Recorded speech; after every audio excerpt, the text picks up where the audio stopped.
Hello friends, இந்த வீடியோவில் என்ன பார்க்க போனால் செராடிக்காஜ சீரியலில் என்ன போட போகிறாங்க பார்க்க போகிறோம். இப்போ விஜயா கோவப்பட்டாங்க. 2 பேர் நேத்தி பார்த்தீங்கன்னா பத்திரம் கொடுக்க வந்தவங்க பொல்லாத மாமியார் சொன்னாங்கல்ல, அவங்க தான் இங்கே வந்திருக்காங்கன்னு சொன்னதால கோவப்பட்டாங்க. என்னை பற்றி தப்பு தப்பாக சொல்லியிருக்கியா அப்படி சொல்லி வெளியில் மீனா அம்மாட்ட சண்டை போடுறாங்க. நான் யார்கிட்டையும் அப்படிலாம் சொல்லவே இல்லைம்மா அப்படிங்கிறாங்க.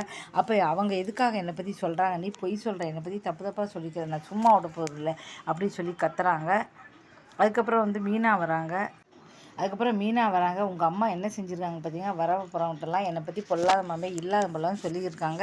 இப்போ எல்லோரும் என்னை இது பண்ணுறாங்க. நேற்று பத்திரம் கொடுக்கவங்க என்னை பற்றி கேட்குறாங்க. உனக்கு இப்போ சந்தோஷம் தானே சொல்லி மீனாவை திட்டுறாங்க. உடனே மீனா, ஏமா அப்படிலாம் பண்ணுறேன்? நான் யார்கிட்டையும் எதுவும் சொல்லலைம்மா, அவங்களாவே சொல்கிறாங்க. அதை எப்படி சொல்லுவாங்க?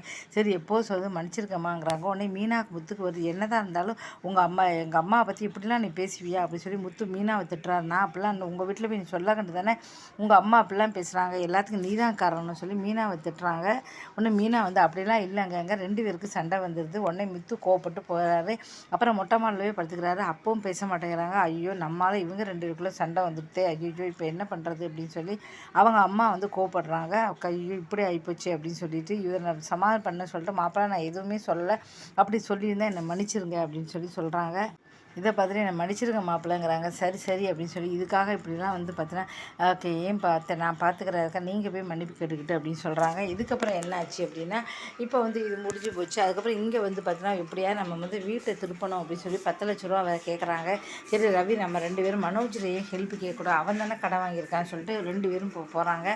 அங்கே போய் மனோஜரை கேட்குறாங்க. இந்த வீட்டில் உனக்கு எதுவுமே சொத்தில் பங்கு கிடையாதுன்னு அப்பா சொல்லிட்டார்ல, அதனால் நீ இந்த வீடு எப்படி போனால் எனக்கு என்ன, வீடை ஜப்தி பண்ண போகிறாங்க தான் அப்படின்னு எனக்கு அது இது கிடையாதுன்னு சொல்கிறான். ரவி, அப்பா சொன்னால் அதுக்காக இல்லாமல் போயிடுமா, கண்டிப்பாக உனக்கு இருக்கும், நான் வாங்கி தரேங்கிறேன் அப்படி வாயால் சொல்லாத, பத்திரத்தில் எழுதி கையில் போட்டு கொடு அப்படின்னாரு. உடனே மீனா முத்து அடிக்க போகிறாரு. ஓம் புத்தி இவ்வளவு தானடா, உனக்கு இப்படி தாண்டா புத்தி போகும், ஹெல்ப் பண்ணாட்டாலும் பரவாயில்ல, ஒன்றால் தாண்டா நாங்கள் இன்றைக்கி ரோட்லேயே நிற்கிறோம், இதுக்கு காரணம் நீ தானடா, ஹெல்ப் பண்ண மாட்டேன் அப்படின்னு திட்டிட்டு அந்த இடத்த விட்டு போயிடுறாரு. அந்த பக்கம் பார்த்திங்கன்னா சிந்தாமணி வீட்டை விட்டுருவாரோ அப்படின்னு சொல்லிட்டு அண்ணாமலை ரொம்ப கவலையாக இருக்கார். வீட்டை விட்டுட்டோன்னு நம்ம இப்போ என்ன பண்ணுவோம்னு சொல்லி கவலையாக இருக்கார். இப்போ பைசாவும் கிடைக்க மாட்டேங்குது. அப்புறம் சரி சொல்லிட்டு மீனா பார்த்திங்கன்னா சரி அவங்கள்ட்ட யாருக்கு தெரிஞ்சவங்கள்ட்ட கேட்கலான்னு சொல்லி சிந்தாமணி வீட்டுக்கார்ட்ட போய் கடன் கேட்க போகிறாரு. சிந்தாமணி வீட்டுக்காரர் இதை வச்சு ஒரு பிளான் பண்ணுறாரு. அதாவது மீனாவோட தம்பி பார்த்திங்கன்னா சத்யா அவங்க வீட்டு பொண்ணை கல்யாணம் பண்ணிக்கிறாரு. அவருக்கு எந்த சொத்தும் கிடையாது, படிப்பும் கிடையாது. இவன் கஷ்டப்பட்டு சம்பாதித்த கோடிக்கணக்கான சொத்து அவனுக்கு தான் போயிடும். இப்போ பார்த்தீங்கன்னா நம்ம மீனாவுக்கு எப்படியாவது இந்த வீட்டு பத்திரத்தை கொடுத்துட்டோம் அப்படின்னா அப்போ இனிமேல் என்னுடைய பொண்ணு பக்கமே நீங்கள் திரும்பக்கூடாது, இதுக்கும் அவருக்கு சம்மந்தம் கிடையாது, நம்ம சொல்லிட்டோம் அப்படின்னா இது கிடைக்குமே அப்படின்னு சொல்லி அவர் பிளான் பண்ணுறாரு. அவருடைய பிளான் படி நடக்குமா அப்படின்னு தெரியல. மீனா கிட்ட சரி பார்க்கலாம் அப்படின்னு சொல்கிறாரு. முதல்ல நல்லவராக இருந்தார், இப்போ சிந்தாமணி சொல்லி கொடுத்துட்டாங்க.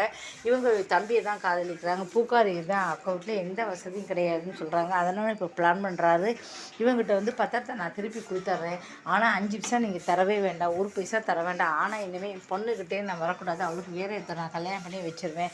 இந்த பிளான் ஒர்க் ஆகுமா ஒர்க் அவுட் ஆகுமா தெரியல. முத்து என்ன சொல்ல போகிறான்னு தெரியல, மீனா என்ன சொல்ல போகிறாங்க தெரியல. இதுக்கப்புறம் என்னென்ன பிரச்சனைகள்லாம் வரப்போகுது அப்படின்னு தெரியல. இந்த பிளான் அப்படிங்கிறத பொறுத்து இருப்பாங்க.